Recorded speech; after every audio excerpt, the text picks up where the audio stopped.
Friends नमस्कार चंद्रबाबू लाग 5 minute साले देखते पाচ্ছ राजमा আমি আগের দিন রাত্রে বেলা ভিজিয়ে রাখছি। রাজমাটা ফুলে গেছে, এখন আমি ধুয়ে জল নিংড়াতে দিয়ে দিচ্ছি।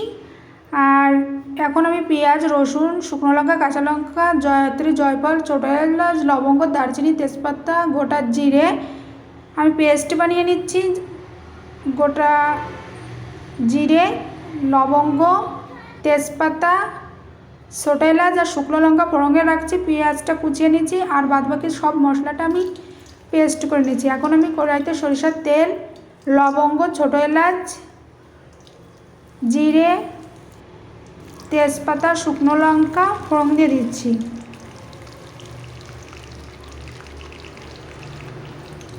সবগুলো আমার দেওয়া হয়ে গেছে ফোড়নে।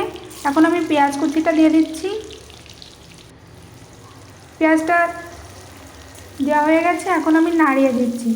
পেঁয়াজটা আমি লাল লাল করে ভেজে নেব 10 মিনিট এইভাবে। দেখতে পাচ্ছ আমার পেঁয়াজ ভাজা হয়ে গেছে। এখন আমি বাটা মশলাটা দিয়ে দিচ্ছি।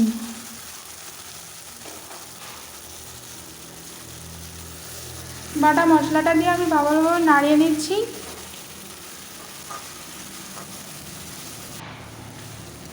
দেখতে পাচ্ছ মশলা থেকে হালকা তেল ছেড়ে দিয়েছে। এই পর্যায়ে এসে আমি এখন নুন হলুদ দিয়ে দিচ্ছি, হালকা একটু জল দিয়ে দিচ্ছি। এখন আমি আবার মশলাটা কষিয়ে নেব অনেকক্ষণ। তার জন্য আমি মশলাটাকে ভালোভাবে নাড়িয়ে নিচ্ছি যাতে তল থেকে লেগে না যায়। দেখতে পাচ্ছ মশলাটা কষানো হয়ে গেছে। এখন আমি রাজমাগুলো সব দিয়ে দিচ্ছি। রাজমা দিয়ে আমি আবার নাড়িয়ে দিচ্ছি। রাজমাটা আমি এইভাবে 2 মিনিট ভেজে নেব মশলার সঙ্গে, যাতে রাজমাটা খেতে ভালো হয়।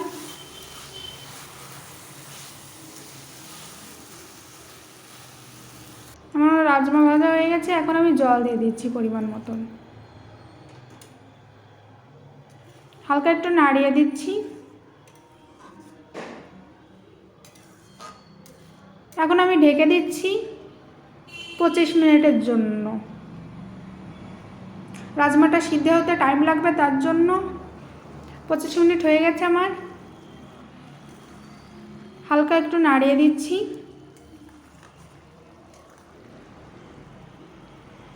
রাজমাটা ভালো সিদ্ধ হয়নি, তার জন্য আমি আবার ঢেকে দেব। আবার 15 মিনিটের জন্য ঢেকে দিচ্ছি। 15 মিনিট হয়ে গেছে আমার, রাজমাটা সিদ্ধ হয়ে গেছে আর দেখতে পাচ্ছ ঝোল টেনে গেছে। হালকা একটু নাড়িয়ে দিচ্ছি। রাজমা আমার হয়ে গেছে, আমি নামিয়ে নিচ্ছি। আজকের মতন ভিডিও এখানে শেষ করেছি। Please my channel subscriber. Bye bye, tata.